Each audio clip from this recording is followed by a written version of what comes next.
KR's here for today's video. Pakita ko sa inyo ang lumpiang Shanghai na di umano ay ito yung nasa Jollibee at yan ang binaon ko ngayon. At ito naman ang ating Colina tomato ketchup na ginamit ko na sinasabi ko sa inyong kalasa ng nabibili nating sikat na ketchup. At yan na nga guys, nagpirito ako ng lumpiang Shanghai at ito ang binaon ko, pero before that mag-pray po muna tayo. At ito nga guys, tingnan nyo naman ito na yung taste for the truth. Tikman natin kung ito nga ba yung Shanghai sa Jollibee. Ayan, di ba? Tikman natin. Wow, oo nga, yummy. Ito nga po yung Shanghai sa Jollibee na nabili ko dito sa Mercury Drug. Kaya try nyo guys. Sa halagang 68 pesos, ayan na siya. Masarap nga siya at tinernuhan ko pa siya ng Colina tomato ketchup na nabili ko naman sa Dali.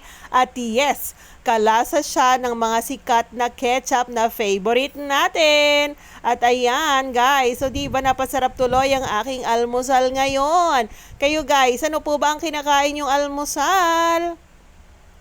Try nyo po yung aking lumpiang Shanghai. Bumili din kayo sa Mercury at kayo na ang magsabi kung totoong ito nga yung Shanghai sa Jollibee. At then, sausawan nyo rin po ng ketchup na Colina na bibili sa Dali at kayo na ang humusga. I can assure you na mura na ang inyong nabili, pero quality rin. Yun lamang guys. Babush!